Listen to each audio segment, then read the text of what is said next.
What should an applicant do if they can't identify anyone who knows them well enough to write a strong letter of recommendation? Apply the following year. And then what should they do in the interim in that year? Get to know a faculty member or two quite well. How do you do that? Work with a faculty member on his or her research. Uh-huh. You know that it's important to you put in extra hours, you find out how you could be helpful to this faculty member.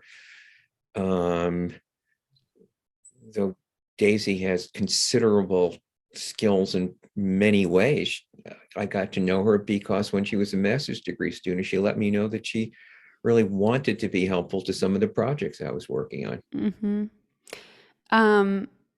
So I've heard from professors, don't ask me for a recommendation if I only know you from one class.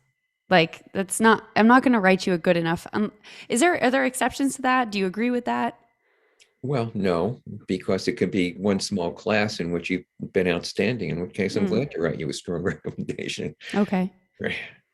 Also, the letter of rec piece, I think someone who could speak to your skills, who's known you for a while, it doesn't only, you do want to have a researcher speaking to your research skills ideally, and a clinician speaking to your clinical skills. But the third letter, especially, it could be from someone that you worked with in a different field, especially if they could speak to relevant skills. We've had philosophy majors, lawyers, journalists, recruiter. People are change disciplines all the time, and maybe not all the time, but they have excellent letters of recommendation from a boss or a partner.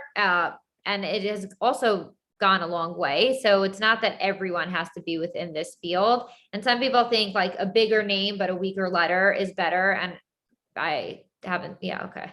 So Not it's not, even close. yeah. Yeah. What are important like criteria for when you're considering to yourself, who do I ask for a letter?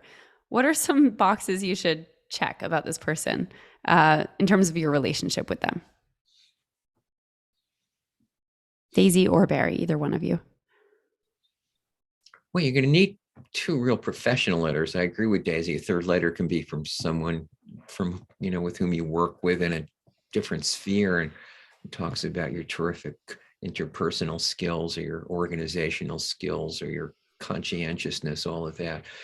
But you should have two good letters from people, talking one or the other, or both, hopefully, alluding both, at least one or the other should allude both to clinical and research skills. If both letters are on clinical skills, then someone's going to read this and say, well, the person may be a good clinician, but what do I know about his or her involvement in research?